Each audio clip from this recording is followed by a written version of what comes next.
Hey, what's up? You are now tuned in to the Lite Podcast. I'm your host, Joseph, and I'm here with my brothers Mike Story, Ramsey Jonty, and Reggie Harris. Here on the Lite Podcast, our focus is to inspire you to be the best version of yourself through impactful conversations about faith, family, hustle, and health. Why? Because light bring more light.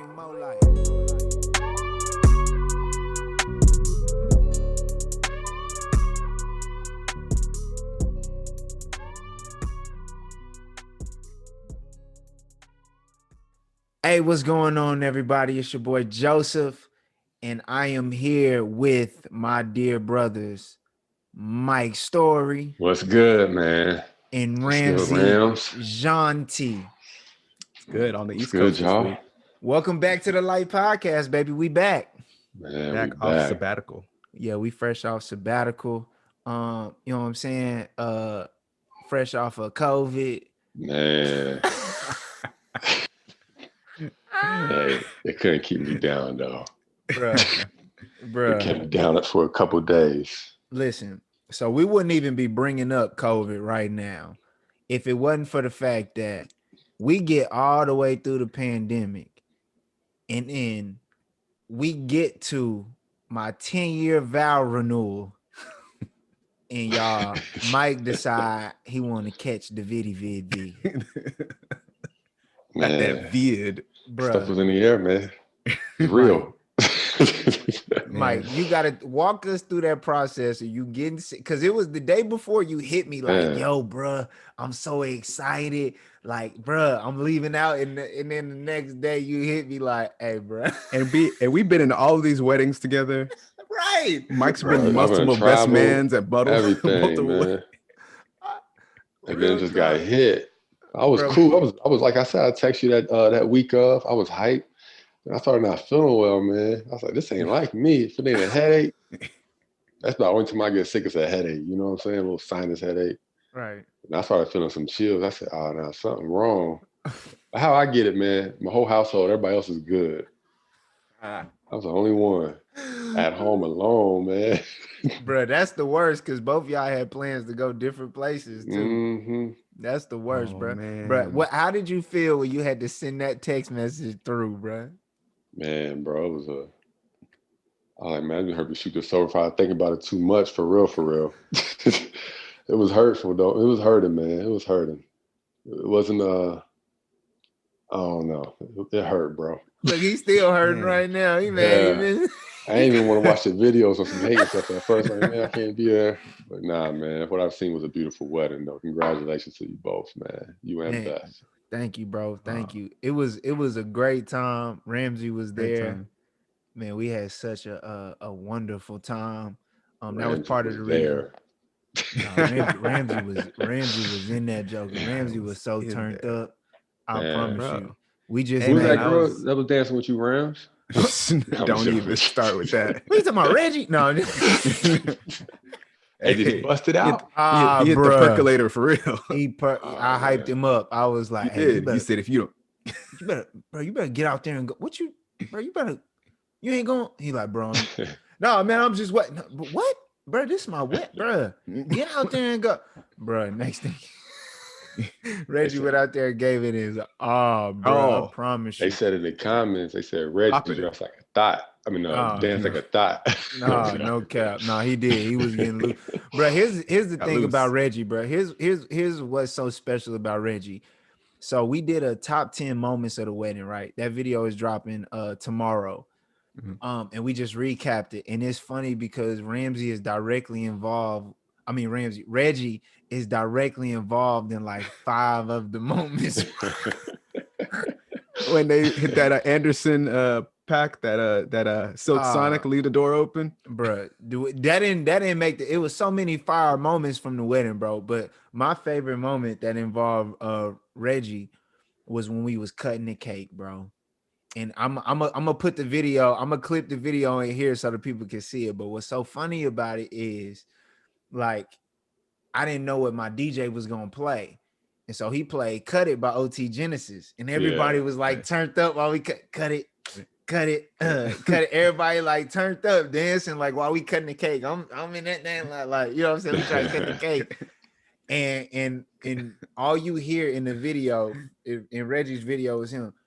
Yeah, hell yeah, hell yeah, Yeah, hell gridiron, did he? Bruh, he's screaming Ultimate at the top of his lungs, bruh. It's so funny, bruh. Man. Ultimate hype, man. I I thought promise he was you, in Mississippi. bruh. I promise you. I Gridiron. thought Ramsey, I thought you was gonna catch a hernia the way you was doing that Running Man when the New Jack Swing came on. Hey, man. Hey, you jumped out first. I was like, okay, let's get it in the elements. Nah, bro, you topped what I was doing because you was like, He's out there like Heavy D. nah, bro. Hey. I'm talking about Hey, who's the you had a friend, the white boy who was a doctor who came out there Jake. was hitting Shout the out running. Jake, Candace's Jake. husband. Yeah. Yes. So Jake hit it. I was like, well, I gotta go double now. I can't just Nah, I promise. Yeah, you couldn't get stood up by you know what I'm saying, by the white boy. Shout out to Jake though. But yeah, bro, it was just a great time, man. Oh, look, we didn't get to hit the kid and play. We was just about to hit the kid and play. And then he switched it. He He switched switched the song on us. He did. But man, shout out to everybody who came out. It was such a good time. My wife, it like she was just like, it was so perfect. Oh, wait. We're not gonna gloss over how you made everybody. You was about to make everybody cry during your vows. This man started apologizing to his wife in front of the whole place and just had this complete attitude of humility and posture and lifting her up. And bro, who was behind me? It wasn't I can't remember. Oh, dude, he was actually it was one of your brothers. It was Justice who was behind me. We already feel everybody's like, and he's like, man, this man about to try to make me cry, huh? We like, yeah, that's wild, huh? That'd be wild. Yeah, and then her vow to you was trying. You did that on purpose. Nah, bro. Listen, I was trying not to get. My goal was like, all right, just don't be snotty nosed up here.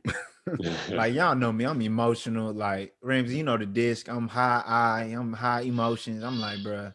Like my one thing is just don't be snotty nose because you got a beard now. So when you snotty nose with a beard, that joke could turn white. It'll dry and turn white quick. Right there. I promise you, bro. So I made it through without being snotty nose. But that was yeah, man. That was really cool, bro. Just to get to publicly do that, man. Cause she deserved it, bro. Just to, you know what I'm saying, bro? Like, yeah, bro. It was really cool. The mother's board, you know, we got their seal of approval, so that's always good when the mothers from the church. Yes, that's a stamp of 50 years there. Hey, hello, 50. I that's what I tell her. I said, listen, we just gotta get 50. We get 50 after that. You know what I'm saying? It happens. But we just gotta get 50. We gotta touch 50. So yeah, it was amazing. Man. Yeah, it was amazing, man. And thank y'all. Mike, thank you for even being a part of it through FaceTime, bro. You still showed up. You know what I'm saying? Man, that's true. You still pulled up. Yeah. You know what I'm saying? Thank God for the iPhone.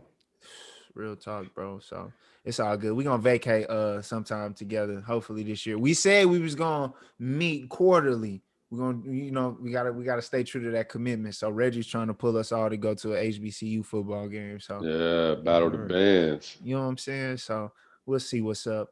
But fellas, it's something in the air right now. It's something in the air right now in regards to men. Father's Day is this week. Shout out to fathers, all the Black fathers especially. No, take it there. Go ahead. No, I just want to say, I think I will go. There's a stigma, right, that comes along, you know, whether it's memes or jokes or social media that, you know, it's like, what, you had a daddy? But shout out to those who are going above and beyond that stigma, that stereotype that is, whether it's movies or TVs that Black fathers aren't around. Shout out to you guys who are the fathers who are doing that, who are doing the real work of dispelling that, not for anybody else's sake, but for the own sake of your own family. So shout out. That's pop, bro. You so profound, bro. I said you should get caught up listening to Ramsey. Like, that's good, bro. Right. That boy good. Yeah, that boy good. You know what I'm saying? Real talk, bro. But man, it's just something in the air, you know, as you reflect on, you know, Father's Day, and just being a young father, bro. you get this sense of like urgency, right, about you. It's this sense of like, man, I'm responsible for this other life, and I want him or her to have better than what I had. And it's like this internal clock that is ticking, and literally like it's almost like if I don't get something by this point, I'm a failure. And specifically as Black men, I feel like we feel that, right? And so, Mike, we were having a conversation about impulse versus patience, meaning, you know what I'm saying, just walking our path and staying locked into that without feeling like that, battling that internal clock. You know what I'm Yeah. saying? And so what I want to dive into today is just specifically how can we deal with this imaginary internal clock that, for one, culture puts on us, maybe our family puts on us, and then our own expectations. You know what I'm saying? How do y'all deal with that, fellas? Being rooted to that foundation kind of helps me a bit. You know, I get impulsive quite a few times, especially if it's like anything deal with money, business. You feel like you got an opportunity or whatnot. You know, you don't want to mess it up. You know, or you don't want to miss that window. And it's like you said, it's that you always been taught like you always got that little window, especially like playing in sports. You got a window of opportunity right here to win that championship. You know, better strike while the iron's hot.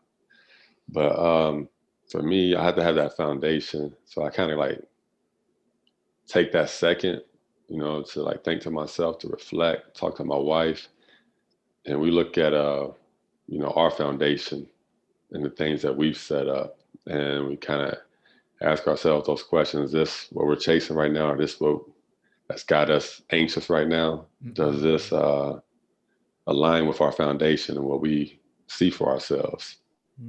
If it does, you know, you can walk a little further. If it doesn't, you know, it's like you can entertain it, but it's like it's probably not for us. So that's kind of what helps me, you know. It's kind of that time to reflect. But when it hits, man, it'd be hard though. Yeah. You know, because everything starts moving so fast, and when things start moving fast for me, that's when I say I got to slow down, I got to stop, because otherwise I'm just out here just making decisions that I ain't really thinking about too hard. You know what I mean? Just doing it just to do it. Yeah, I'm just living now. Oh, that's good. Yeah. Thinking I'm hustling. Yeah. Yeah, Cause that's hustle culture, right? That's the Oh idea. yeah. Of Now like, let's get into it. That you said the key words. Let's go. yeah, like there's this hustle culture, you know, especially in the world of we've got everything is at your fingertips. Social media, like I can jump on this and jump on, and everybody looks like they're hustling. It's like, man, up 5 a.m. I'm grinding, I'm doing this, I'm doing that, I'm hustling. No sleep, team no sleep. I'm doing this, I'm doing that. And so everybody's putting their highlights, you know, you're curated of the best parts of your life, and you're posting it, and you're letting people know that you're working. You're not just grinding, but and even if you grind in silence, you got to tweet and let people know that you grind in silence, working on big things. Y'all don't even know what I'm doing, you know? Right. And so, but you just always have to let people know that you're hustling. And then in the back of your head, when you see other people, you just feel like, man, they're doing this. I got to be doing something. I got to be doing this. And so keeping up with the I Joneses. hit 30. Exactly. Come on, Rams. Oh, you going there. I hear you. Yeah, you said it. You hit 30. Go ahead. Yeah. You hit 30. And by the time you hit 30, if I didn't have the LLCs, and if I didn't hit this, and if I'm not a CEO, and if I haven't, you know, for some people, even if I don't have the wife and kids and the picket fence and the, you know, the houses and the cars and stuff, if I haven't done that, then I wasted my time, or I'm not of value, because I got to do it quick. I got to be the 30 under 30 or the 40 under 40, you know, the list of the young successful, because now that makes it more valid, because I did it when I was young. I did it before everybody. I love that. Virtue of patience is being pushed to the side. Yeah. So before we dive into the patience aspect, let's put a pin in that, and let's focus on the impulsiveness. What I've been learning and figuring out, just digging deep, like, okay, why do I have this imaginary sense of urgency to have or to attain at this young age, right? When statistically we look at like just the numbers, and I'll try and find the graph and throw it in here in the video for people to see, but like majority of millionaires don't even touch their first million until like early to mid 40s. Like just your average millionaire, like doesn't touch $1 million until early to mid 40s, right? And then I just saw a stat today. Most men make 38,000 at the age of, I want to say it's 30, right? 38,000 is like the, the average like height of what men make in America. And it's like, if that's the average, why are we all in a rush to portray this thing, to get these things, right? If that's just the average of like, okay, we just, we taking the steps, we doing our thing. Because that average, obviously, it's not just going to be like, I'm not just talking about average black men. I'm talking about all men in general. So that's white, that's Asian, two communities that we consider the most like affluent out of every other community, right? And so it's like, man, where does this come from? And so as I was breaking it down, I had to think, well, what are the things that are perpetuated to us in our culture on why we feel like we need to get money early? It's sports, it's rap, right? Wow. Like it's sports and it's music. Young, black, and rich. Young, black, and rich, bro. So they make their fortune from what, 18 to, maybe 32, like maybe 32. Maybe. That's being generous. Like just maybe 32. And so it's like when we see those things over and over again, like, bro, I promise you, I thought I was supposed to be like up like 20 M's like by 24 because of like what was portrayed to me. You know what I'm saying? Yeah. And so it's like, how do we combat these things that's literally been like set in front of us to just be like, okay, hold on, let me just be on my, like, you know what I'm saying? How do we even combat that? Like the hardest thing is sometimes like to see yourself like 5-10 years from now. And when you kind of look ahead, look up the road, I think I lose that impulsivity, you know what I mean? But another thing that's hard, man, like how many of us, like, you're talking about being young, black, and rich, how many of us can like see ourselves getting old? Oh, that's good. Like how many people, like, especially being black, that's 40, like, oh, I got my first meal around 40. Yeah. How many black millionaires do we know? There's a lot of them, I imagine, but do we know, like, outside if they don't play sports or involved in entertainment? Wow. So it's like, man, we feel like this urgency because it's like it's hard to see. It's hard to see past a certain age. You know what's crazy is I used to tell my wife all the time, is like, I never envisioned myself being this old. Yeah.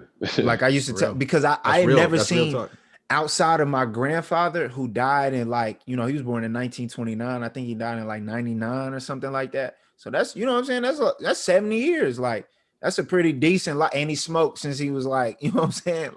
Like cash age, like, you know what I'm saying? Like been through war. Yeah. All that, bro. So he like, he lived a full life.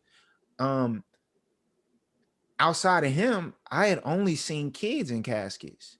My little brother died prematurely. I started losing homies at 16.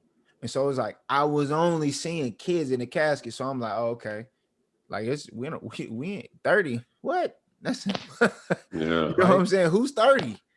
Like who's, and then the people 30? that we were looking up to, Pac, Big, we're like, oh man, die a hero or live long enough to see yourself become a villain. So the people who were venerated were all the who died young as well. That's the scary part, man. You sit there like, we don't know our expiration date, but I can make a decision today that's going to like affect my future. You know what I mean? Right. Yeah. And that's the hard part. Yeah, that's the truth, right? So trying to navigate through it. Yeah, because I mean, for me, I've really been like in my life, I've been making this huge pivot, right? From just like, my wife was telling me, she was just commending me on how proud she was that I got out of the box that I was placed in, right? So in my life, my family, I was always, hey, Jay, you the one. Jay, you the one who gonna do that. You gonna take it to the lead. You gonna get us out. Like, you're gonna be the one. Like, you know what I'm saying? And so for majority of my life, I always felt like bruh, if you don't make it for everybody, you're literally gonna fail, and you have to make it by this point, like by this time, right? And so when that time came, and we talked about it before, like, bro, I dove deep into depression. because this wasn't like I literally felt like I had let everybody down because I allowed them to put their expectations on me, their weight on me. And so this clock that was ticking inside of me, when it finally rang off and I wasn't where like I thought I was supposed to be because of imaginary expectations, like, bro, it almost took me out. Like literally, it almost took me out. And I'm just wondering, like, man, how many other bros feel like that? Right? Yeah. We see all these bros walking around like literal zombies, bro. It's like, man, after high school, after college, bro, they like, you know what I'm saying? They zombie mode. They whether they go back to the streets or they do whatever. It's like, man, we got to figure out a way to like combat this clock or something. You know what I'm saying? Like, Yeah. like how do we get over that with what's being put in front of us? You know what I'm saying? Yeah. And can I say something else too? I want to like how do we get over it, but also not be the corny dude who's coming back?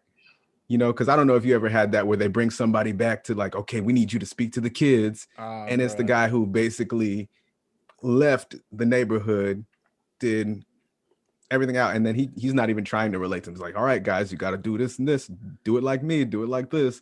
And nobody wants to do that. So how do you do that and still, you know what I mean? Because you got, you know, we're always portraying like the football player, the athlete who comes back and gives, you know, and that's what's being portrayed, or the entertainer that comes back and gives. Yeah.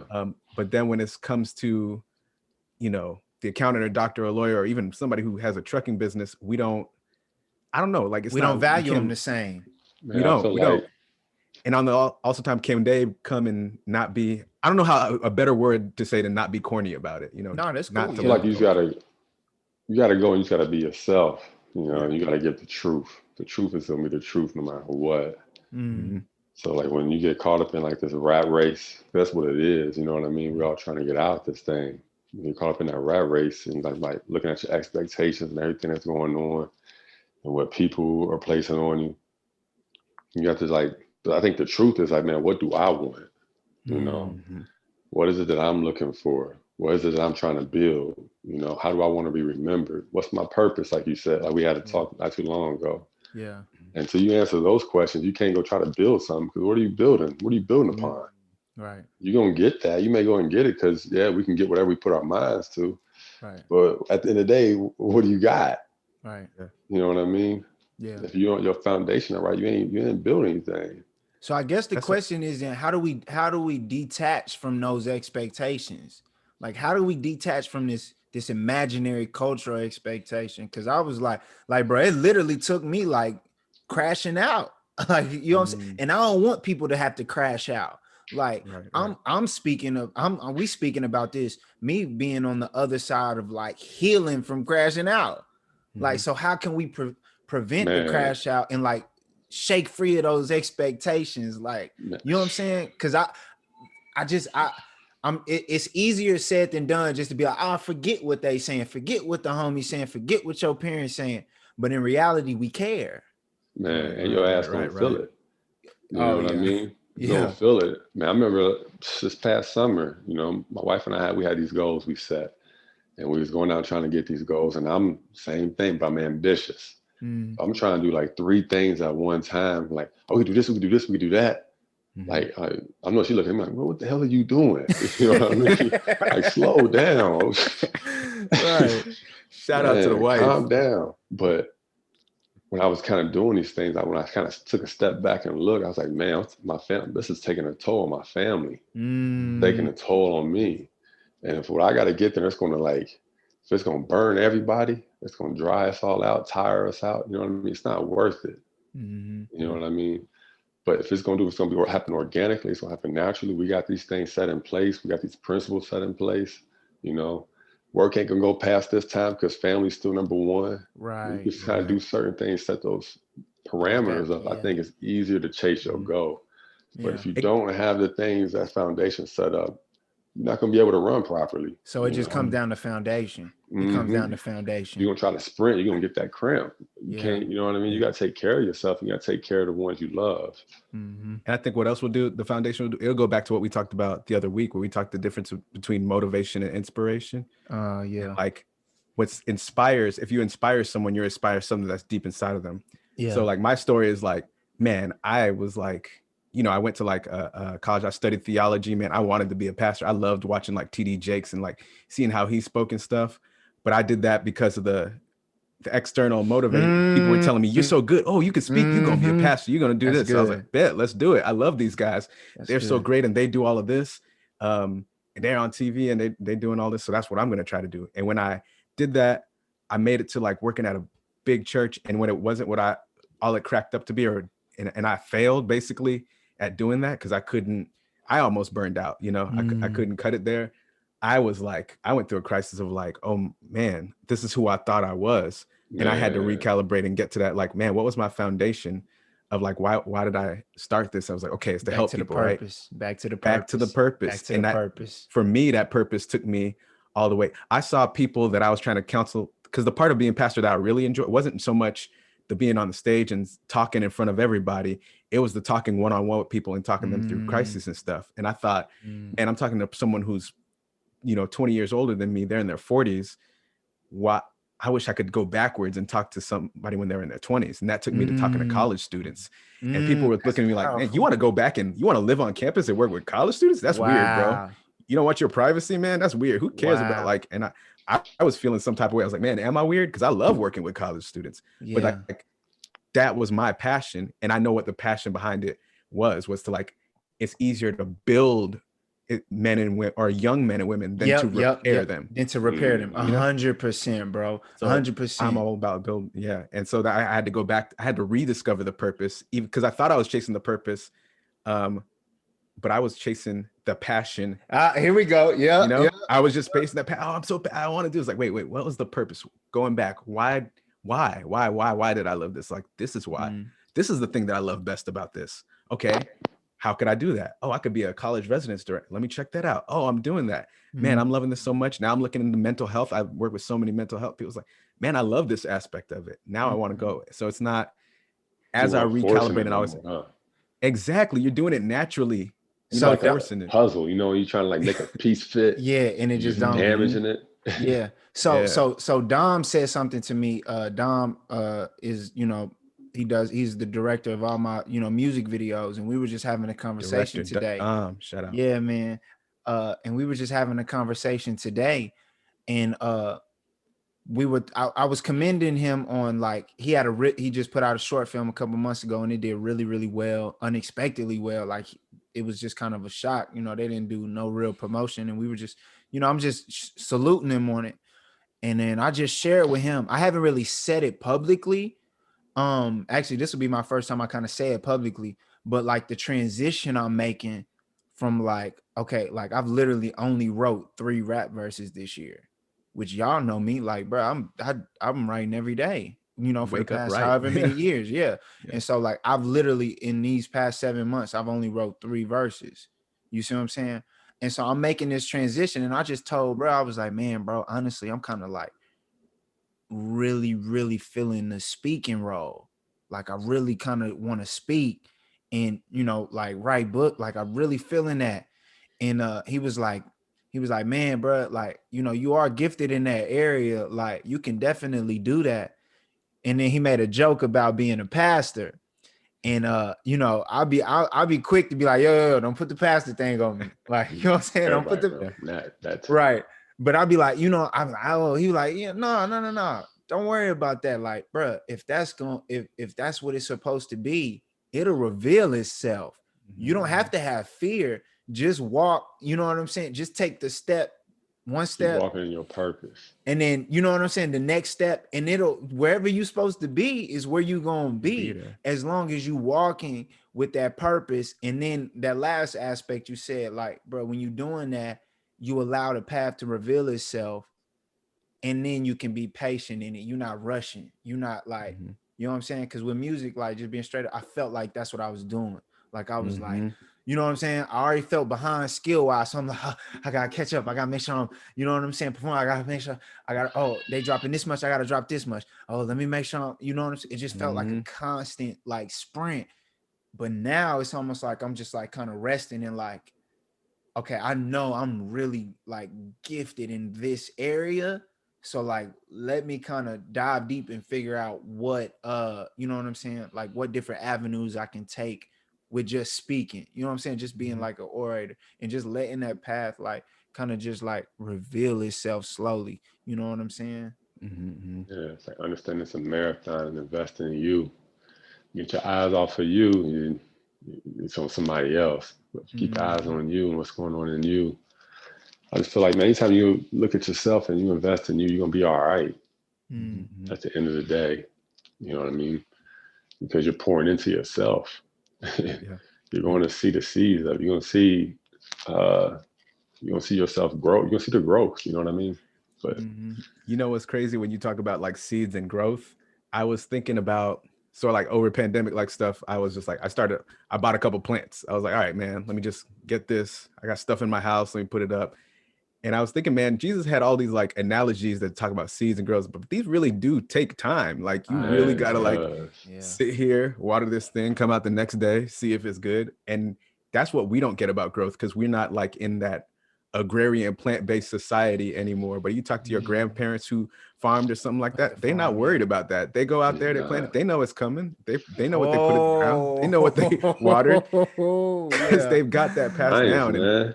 What was that? I was saying that science, like that's science, it's bro. going to happen regardless. It's just law. Yeah, it is. And we like, I think in our like our fast life, our fast science, we forget like old like laws that is already like established. And we're like, how come it ain't there yet? How come?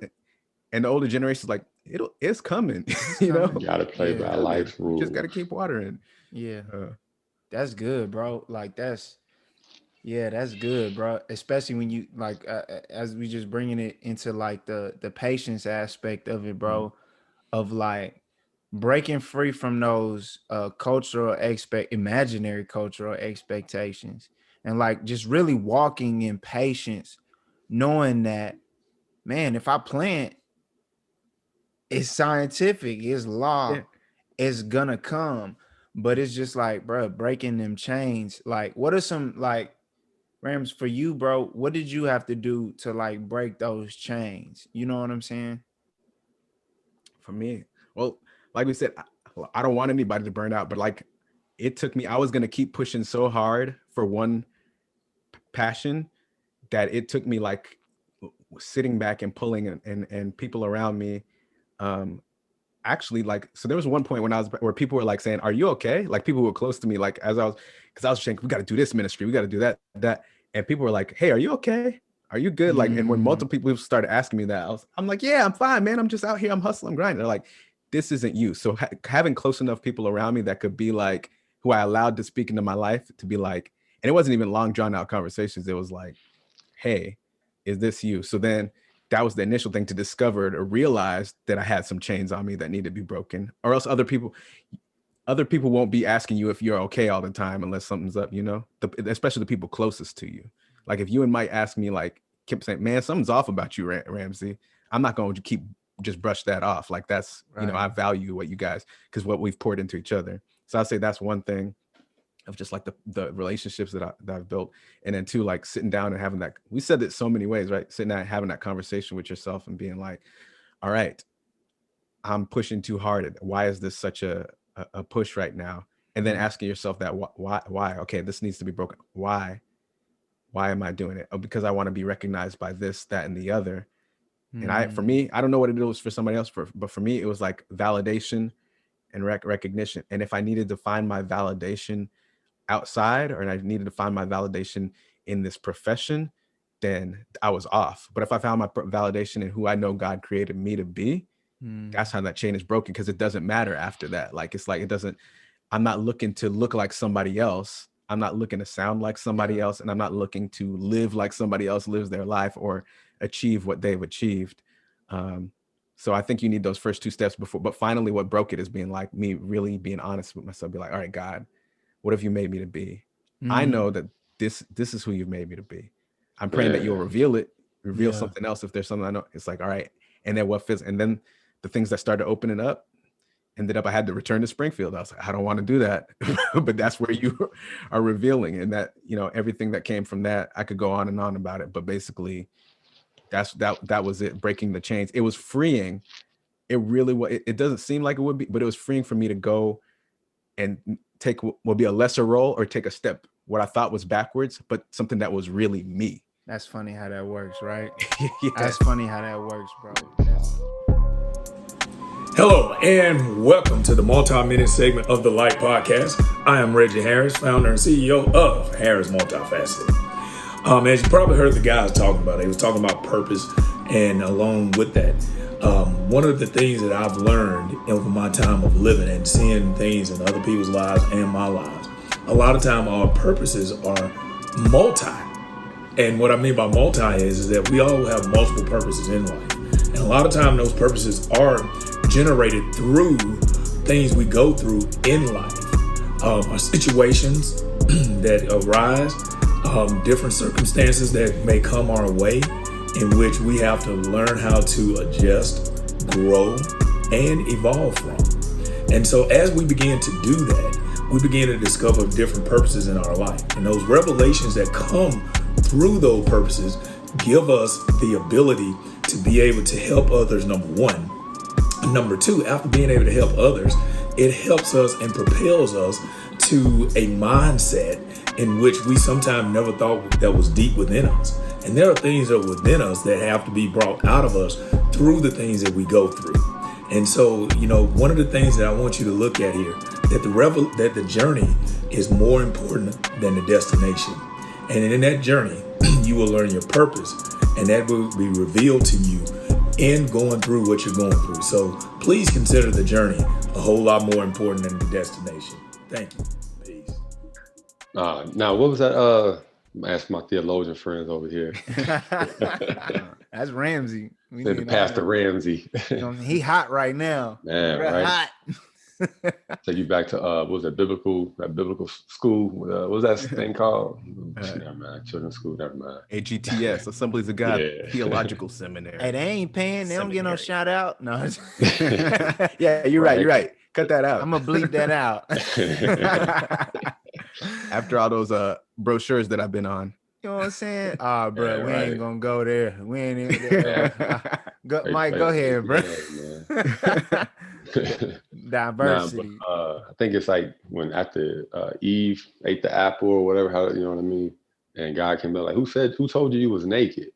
She was like, trying to hide it because they were naked or whatnot. And it kind of reminded me of like this. It's like, who told you weren't doing enough? Or who told you ain't where you're supposed to be?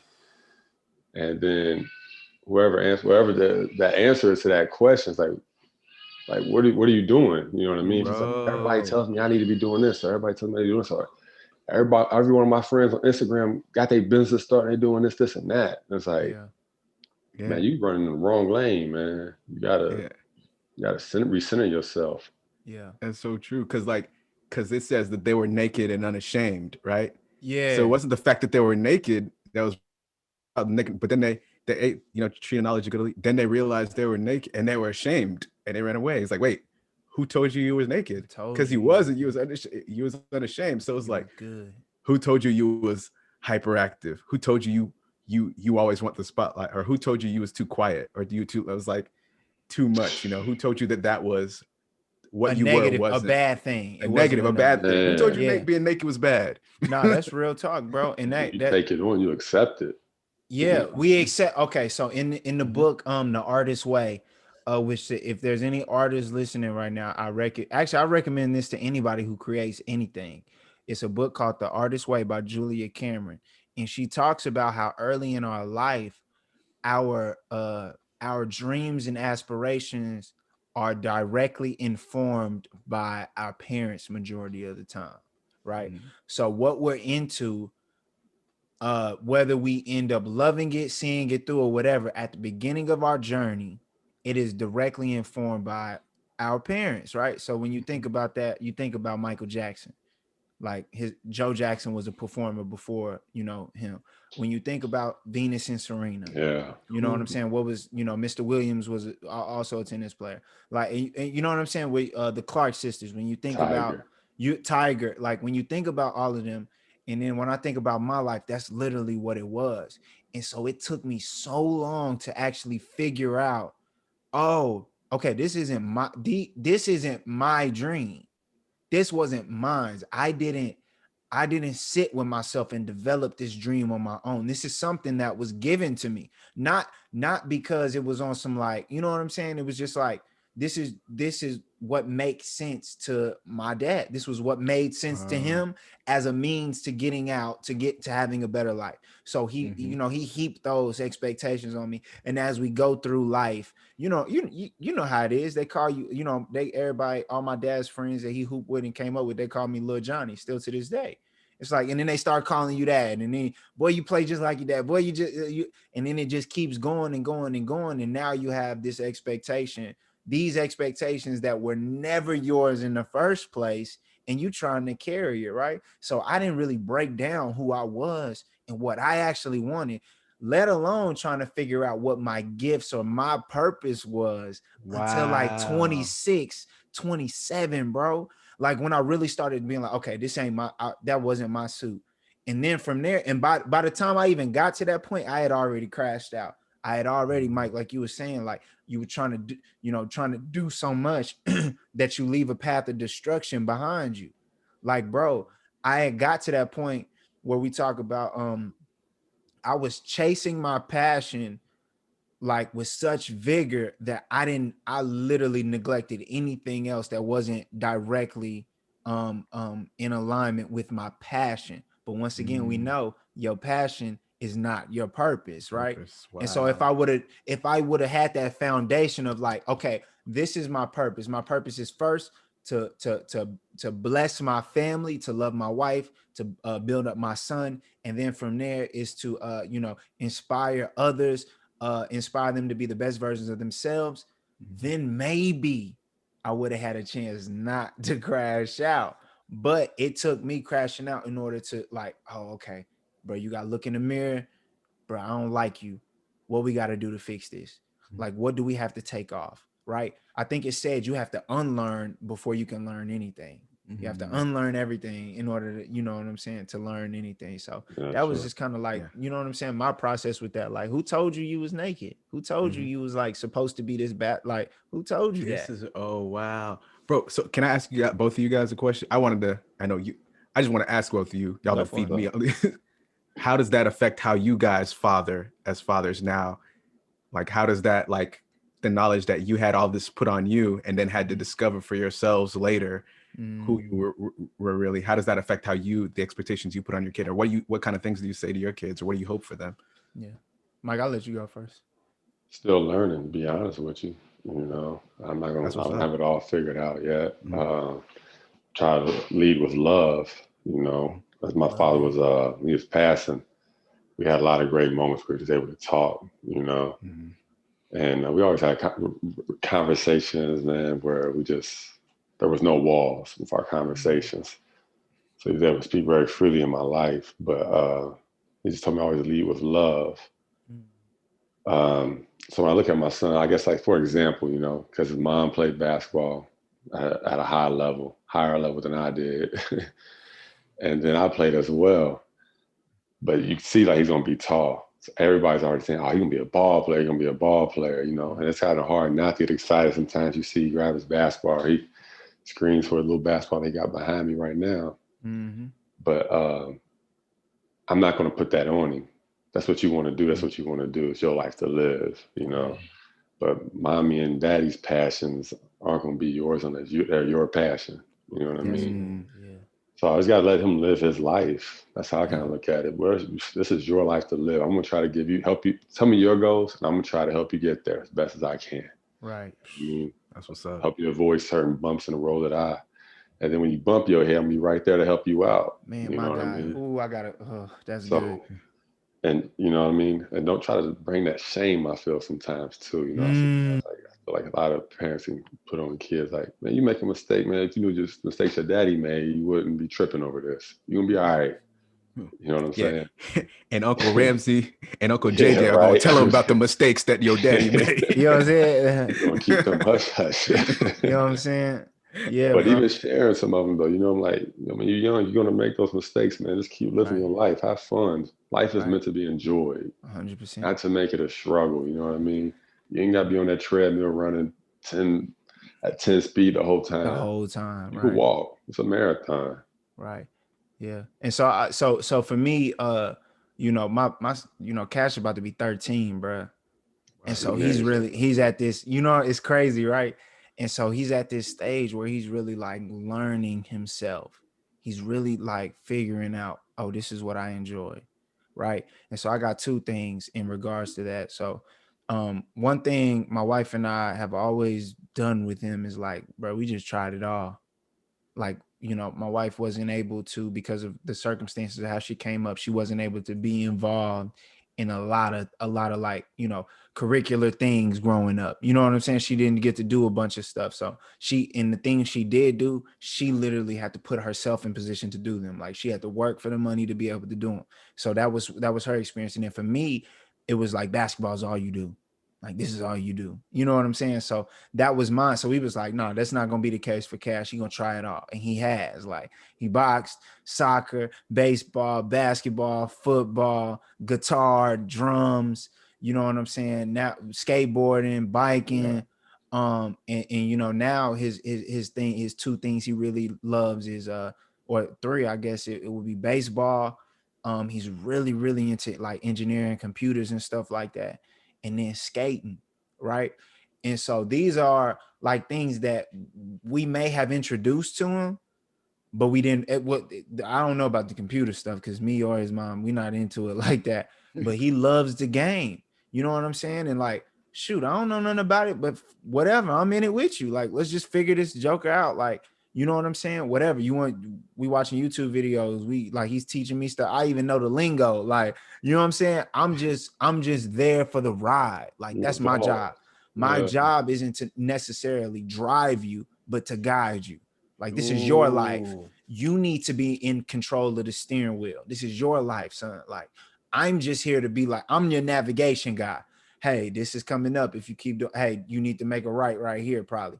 Not, you know what I'm saying? Like, this might not be the best detour. Like, we don't need to stop here. Let's keep going a little bit further. You see what I'm saying? Oh, maybe you need to stop and get some gas here. Like, recalculating. I'm just recalculating. You know what I'm saying? And so we had like, bro, this, man, I'm gonna try not to cry, because it was that intense of a moment.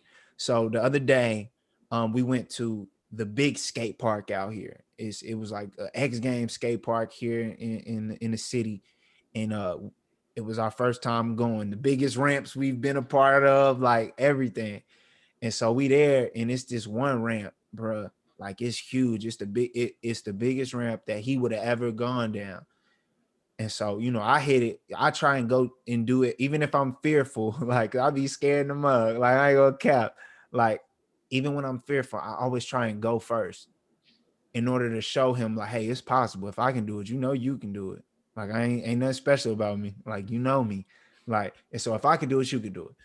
And so, but this one ramp, bro, it just had him like, bro, I've never seen my son paralyzed with fear. Like, I'm watching him like, whoo. Yeah. I'm watching him like, literally, he's paralyzed with fear. Like, he's going back and forth. Like, bro, it was an hour we were up, like, he was standing on top of this ramp, like, Dad, can you go down and do it again? Can you just show me again? Can you, like, so if I do it like that, like, he just second guessing everything, bro. And then he said something, and I'm at the skate park boo-hooing. Like, he was like, Dad, if I fall, you gonna catch me? And I was like, bro. I'm a mess. I'm like, yeah, I'm gonna catch you, sir.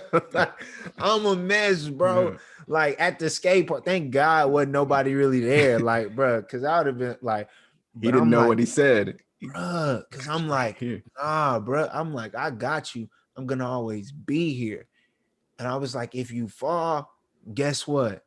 You can get back up, and I'm gonna help you up, right? And so it was like, and then even with that, he didn't do it that day. He didn't go down the ramp. I said, son, and he crying. Like, as we leaving, he crying because he felt so defeated. I said, hey, bro, you're not defeated. This isn't a race. You'll conquer that fear when you're ready to conquer that fear at your pace.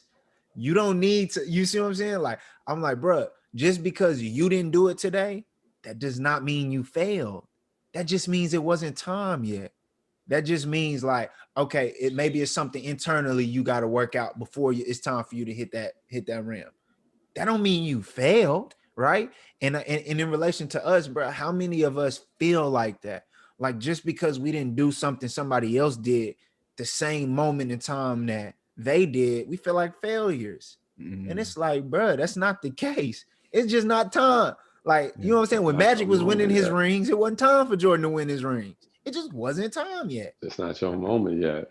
That's it, bro. Wait for your moment. That's it, man. But bro, hearing you say that, man, it made me think, like, you know, sometimes you try to live your kids, you know what I mean?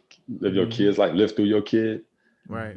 It's like, man, the moment you start trying to do that, you quit living your life. Ooh. You got to realize you got more life to live. I can't drive 2 cars at one time. The moment I grab your wheel, I ain't driving mine. Oh, come on now. You got to keep looking like at yourself, like, man, I got, like you said, I got to do this.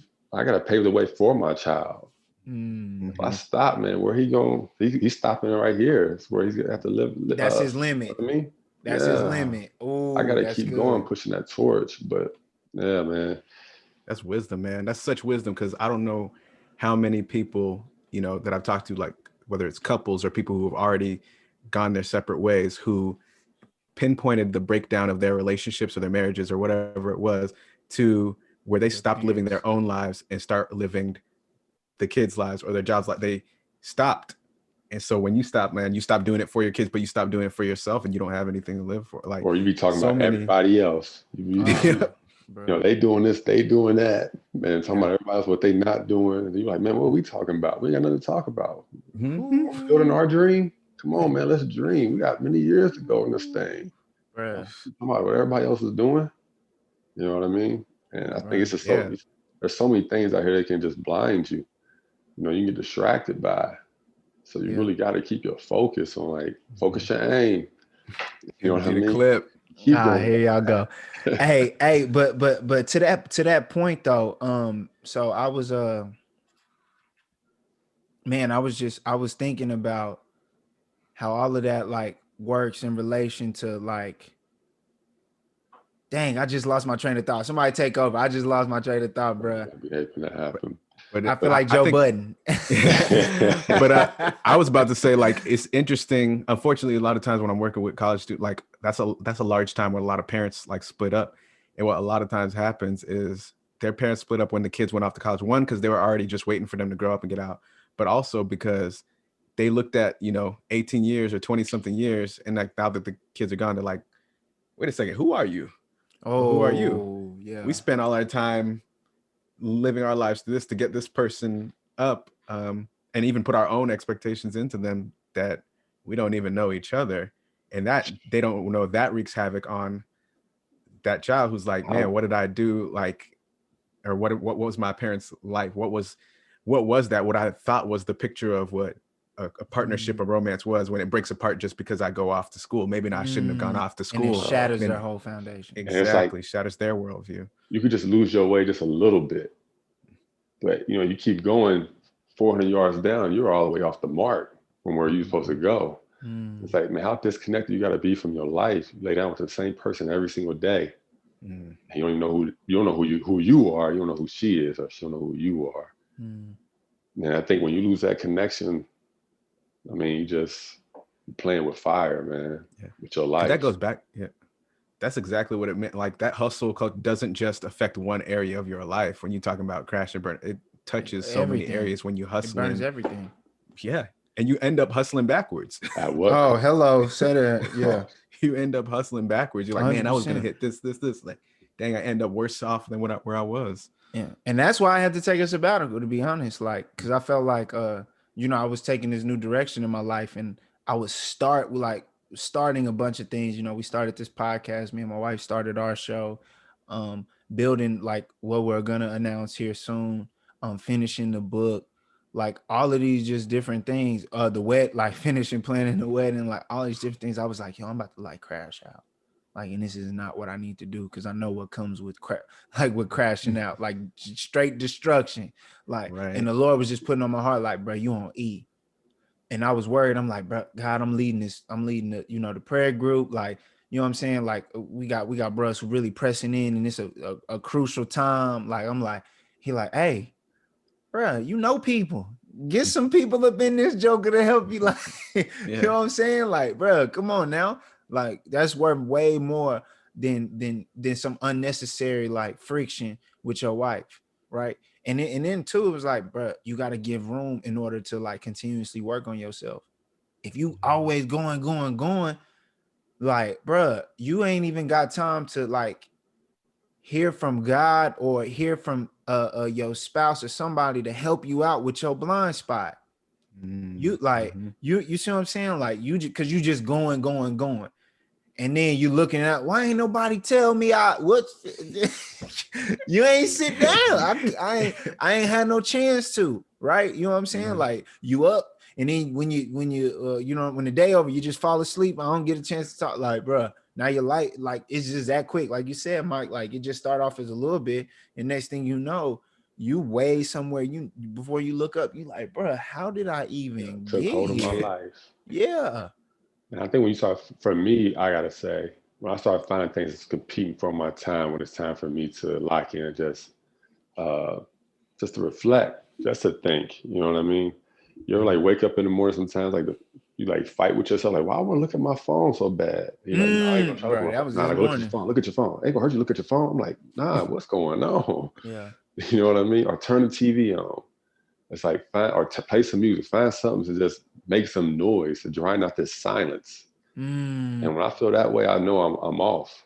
Yeah. You know, I know that's the very beginning for me. Because if I ignore that moment, I don't know what's going to be down the road. So for me, I have to kind of lock in right then and there. And I think everybody has to know their own personal warning signs. Mine may look different from y'all's. Right. You know what I mean? Hard to read right from people who are listening. Right. But you have to know your own personal warning signs. You have to know yourself. You know, some people can have just a couple of drinks and have fun, but some people can't. Right. You know what I mean? Right, like you. Yeah. No, start airing this joker. Start airing this joker out, man. Ready to fight. Hey, who want to fight?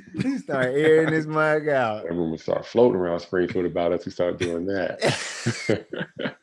More rumors. What? Real talk. Nah, that's hilarious, bro. But nah, y'all completely right, man. And that was powerful. Shoot, I ain't even mean it. I ain't mean for us to even go this long, but it's so rich. Just you know, as we come to a close, just thinking about you know, them practical steps, man. Just bringing it back together. You know, Mike, as you said, like the key is just that foundation, knowing when that foundation is, and then you know, Ramsey, you backdoor with just saying like, hey, before you crash out, take that look inward. You know what I'm saying? Before you even get to that point, and then on my end, when you do crash out, if there's anything left, you know what I'm saying? There's an opportunity. You just got to face that man in the mirror. Yeah, pick up the pieces. Shout out Martin. Shout out to Martin, man. You know what I'm saying? But fellas, I won't hold y'all no longer. We back fresh off sabbatical. Y'all can expect new episodes every week. Unless you know what I'm saying, Mike's dispatch headphones go out. Or Ramsey in Ghana. The traffic on the highway right here, bro. Man. Y'all making me want to go get that vaccine because everybody dropped it. I need to go get that. Quit playing with that, bro. I'm so scared of that. You know what I'm saying? I'm not even gonna lie, bro, because we trying to, you know what I'm saying? It's baby time. You know what I'm saying? You know what I'm saying? So it's like, bro, I heard one little rumor about infertility. I was like, I'd rather catch the vid again than do that. Like, just being straight up. Like, you know what I'm saying? I got to have the babies. But man, fellas, strong. What for? I'm about to get a bag of pumpkin seeds too, bro. Hey, I got some more stuff for you, bro. Yeah, shoot me a text. They ain't paying us, so we ain't gonna plug them on here. Done helped us out though. Yeah. You know what I'm saying? That's what's up, man. I love y'all, fellas. Y'all be safe out there. Ramsey, be safe. And for what God knows, whatever reason you're in North Carolina, I don't even, you just go places at this point, bro. I don't even know. But I love y'all, man. And yeah, we'll see y'all next week. Peace. All right.